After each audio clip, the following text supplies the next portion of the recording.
অক্টোবরের ৪ তারিখে ছিল আমার ননদ রিমির জন্মদিন, তাই ছোট করে একটা সেলিব্রেশনও ছিল। Happy birthday to you. Happy birthday to you. Happy birthday dear Rimi. Happy birthday to you.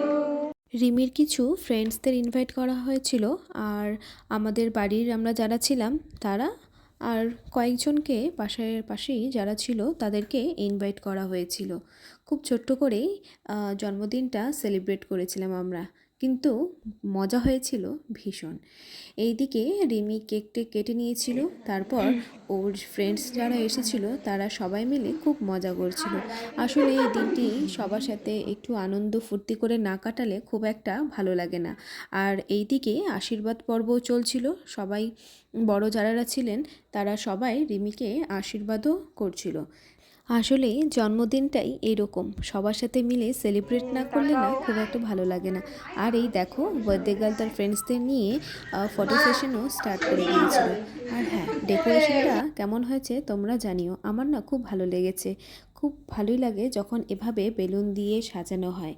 তারপর ওরা আনন্দ করছিল, নাচানাচি করছিল। তারপর সবাই মিলে চলে গিয়েছিলাম নিচে। আসলে খাওয়া দাওয়ার যে জায়গাটা ছিল সেটা নিচে করা হয়েছিল। আর খাবারের মেনুতে ছিল ফ্রাইড রাইস, মাটন, ফুলকপির একটা সবজি ছিল, বেগুনি, দই, মিষ্টি, চাটনি, এই সব কিছুই। তারপর সবার খাওয়া দাওয়া কমপ্লিট হওয়ার পর লাস্টে আমি বসেছিলাম আমার বোনের সাথে। আসলে বাড়ি থেকে কেউ আসতে পারেনি, আমার যে ভাস্তা রয়েছে ওর না খুব শরীরটা খারাপ ছিল, তাই বাড়ি থেকে দাদা, বৌদি, আমার বাবু ওরা কেউ আসতে পারেনি। সে যাই হোক, দিনটি খুবই ভালো কেটেছিল।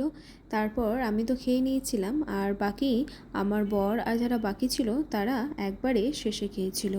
আর তোমাদের ভিডিওটি কেমন লাগলো অবশ্যই কমেন্টে জানাতে ভুলো না। পুরো ভিডিও না তোমাদের জন্য করতে পারিনি, আসলে বাড়িতে জানোই একটা অনুষ্ঠান হলে কত ব্যস্ততা থাকে, তাই ভিডিওটা আজ এখানেই শেষ করছি। টাটা, দেখা হবে আবার কোনো নতুন ভিডিও।